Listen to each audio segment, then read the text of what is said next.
আসসালামু আলাইকুম।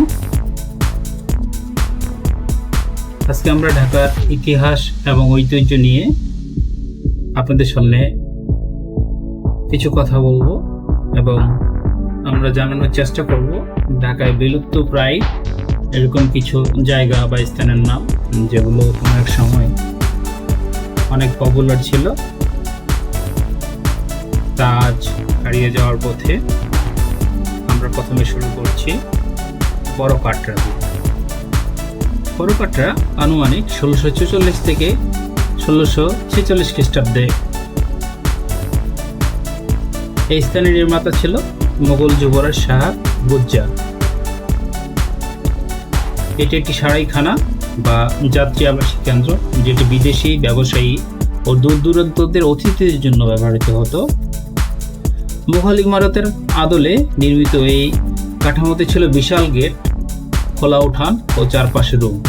এর সামনে ছিল একটি উঁচু প্রাচীর এবং প্রবেশ পথ ছিল বিশাল কামান। বর্তমানে জায়গাটি দখল হয়ে গেছে এবং অনেকে ভিতরে বসবাস করছে, তবে কাঠামোর কিছু অংশ এখন ইতিহাসের সাক্ষী হয়ে দাঁড়িয়ে আছে। আরেকটি অবস্থানের কথা বলবো, সেটি হচ্ছে তারা মসজিদ। প্রাথমিকভাবে 1800 শতকের মাঝামাঝি সম্প্রসারণ, পরবর্তীতে 1926 সালে চীনামাটির নীল তারা দিয়ে সজ্জিত দেওয়াল ও গম্বুজ। মসজিদের বাইরের অংশে ও ভেতরে রয়েছে অসংখ্য রঙিন ফুল ও তারার মোজাইক কাজ। ইন্দো ইসলামিক এবং স্থানীয় কারিগরের সংমিশ্রণে 5 গম্বুজ বিশিষ্ট মূল ভবনটি 1926 সালে আধুনিক রূপে সাজানো হয়। শান্ত পবিত্র পরিবেশে সূক্ষ্ম কারুকার্য আপনাকে স্তব্ধ করে দেবে।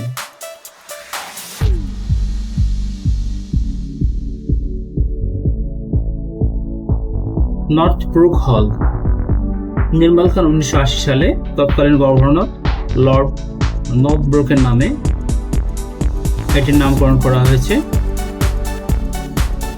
সাংস্কৃতিক অনুষ্ঠান, পাঠাগার ও জনসাধারণের মিলনস্থান, পরে এটি টাউন হল হিসেবে পরিচিত হয়।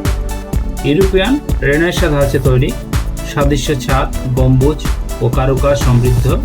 ভবনের লাল রঙের জন্য একে লালকুঠি বলা হয়। বর্তমান অবস্থা, ভবনটি রক্ষণাবেক্ষণের অভাবে ক্ষতিগ্রস্ত হলে এখনও দর্শনার্থীদের জন্য আকর্ষণীয় স্থান হিসেবে রয়েছে। শাঁখারী বাজার মোগল আমলে হিন্দু কারিগর সম্প্রদায়ের বসতি হিসেবে গড়ে ওঠে। তারা মূলত শাঁখা তৈরি করতেন। এলাকাটি শত শত বছরের হিন্দু ঐতিহ্য ধারণ করে। দুর্গাপূজা, কালী পূজা ও রথযাত্রার সময় এটি একটি অসাধারণ রূপ ধারণ করে। দুই পাশ ঘেঁষা উঁচু ভবন, সংকীর্ণ গলি এবং পুরনো কাঠের জানালা ও দরজা যেন জীবন্ত জাদুঘর। এখানে অনেক ঘরে এখনো হাতে তৈরি শাঁখা ও রূপোর অলংকার তৈরির কাজ চলছে। আর একটি স্থান হচ্ছে বিউটি বোর্ডিং। প্রতিষ্ঠা 1940 এর দশকে, অবস্থান নারিন্দা, পুরান ঢাকা। ঐতিহ্যবাহী গুরুত্ব, এটি ছিল ঢাকার ঐতিহ্য, সাংবাদিক ও শিল্পীদের মিলন কেন্দ্র। বিখ্যাত ব্যক্তিত্বের পদচিহ্ন রয়েছে এখানে। আজকের প্রেক্ষাপট একটি নস্টালজিক পরিবেশ। ঘরের দেওয়ালে এখনো পুরনো পত্রিকার কাটিংস, লেখক ও সাহিত্যবিদের ছবির গ্যালারি রয়েছে পর্যটকদের দৃষ্টিতে। এটি চা আর টোস্ট বিস্কুটের সাথে এখানকার গল্প শুনতে আপনি ঢাকার অন্তর্জগৎকে অনুভব করতে পারবেন। আরেকটি নিদর্শন হচ্ছে বাহাদুর শাহ পার্ক, যার প্রতিষ্ঠাকাল 1858 সালের দিকে। পূর্ব নাম ভিক্টোরিয়া পার্ক।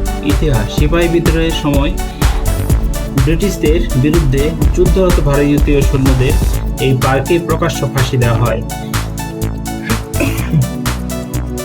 প্রতিটি মূল স্তম্ভ রয়েছে যা বিদ্রোহীদের স্মরণে নির্মিত।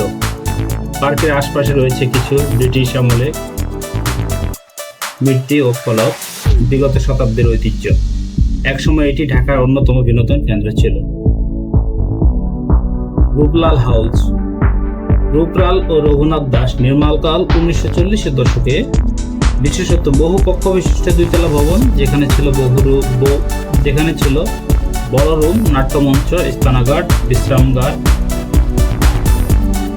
এবং বিশ্রামের ঘর। পশ্চিমা ধাঁচে নির্মিত গ্রিক রোমান কলোনিয়াল স্টাইল, এতে রয়েছে দরিক ও আইনিক সংস্থা বর্তমান অবস্থা। ভবনটি জরাজীর্ণ অবহেলিত, তবে ফটোকল্পে বা স্থাপত্যবিদদের কাছে এখন এটি রত্ন। ছোট কাটরা নির্মাণকাল 1663। মুঘল সুবেদার শায়েস্তা খাঁ সরকারি কর্মকর্তাদের আবাসন এবং স্থানীয় প্রশাসনিক কার্যক্রমের কেন্দ্র হিসেবে ব্যবহৃত হতো।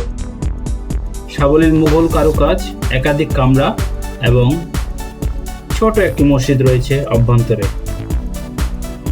বড় কাটরার মতোই এটি একটি গৌণ কিন্তু ঐতিহাসিক কেন্দ্র, যা এখন অপেক্ষাকৃত অক্ষত। বলদা গার্ডেন, প্রতিষ্ঠাতা জমিদার নরেন্দ্র নারায়ণ রায়। প্রতিষ্ঠাকাল হচ্ছে 1909 সালের দিকে। 2 ভাগ, সাইকি এবং সিবলি। সংগ্রহ দুনিয়ার বিভিন্ন অঞ্চল থেকে আনা প্রায় 600টির বেশি উদ্ভিদ প্রজাতি এখানে রয়েছে। বিশেষ বৈশিষ্ট্য হচ্ছে লিলি পুকুর, অর্কিড, বনসাই, ঔষধি গাছ।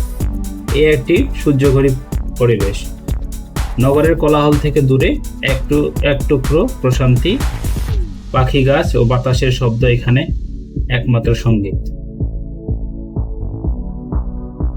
আর্মেনিয়ান গির্জা, প্রতিষ্ঠাকাল 1781 সালের দিকে। নির্মাতা ঢাকার বসবাসকারী আর্মেনিয়া খ্রিস্টান ব্যবসায়ীরা। বিশেষত্ব সাদামাটা কিন্তু গভীর আধ্যাত্মিক নির্মাণ। এর আঙিনায় রয়েছে শত বছরের পুরনো কবরস্থান ইতিহাস। 18 থেকে 19 শতকে আর্মেনিয়ার বাণিজ্য অত্যন্ত সক্রিয় ছিল, বিশেষত কাপড় ব্যবসায়। এই গির্জা ছিল তাদের ধর্মীয় এবং সামাজিক কেন্দ্র বর্তমান ব্যবস্থাপনায়। ইংরেজি আর্মেনিয়া ভাষার ফলক রয়েছে। দেখাশোনার দায়িত্ব রয়েছে একজন কেয়ারটেকার, যিনি আর্মেনিয়া সম্প্রদায়ের শেষ সদস্য হিসেবে পরিচিত ছিল। এখন বিদ্যমান আছে ঢাকার বহু পুরনো ঐতিহ্য, যেগুলো প্রায় বিলুপ্ত পথে। আসুন আমরা এই ঐতিহ্যকে ধরে আমাদের স্মৃতির দিকে অগ্রসর হই। আমরা আমাদের অতীতকে জানি, তবেই আমরা বর্তমানে সুন্দর করতে পারবো। আসুন, এই কামনায় আজকে এই পর্যন্তই। কেমন লাগলো আমাদের ভিডিওটি? আশা করি আপনাদের মূল্যবান মতামত কমেন্টের মাধ্যমে জানিয়ে দিবেন। ভালো থাকবেন, সুস্থ থাকবেন, আমাদের চ্যানেলের সাথেই থাকবেন। আল্লাহ হাফেজ।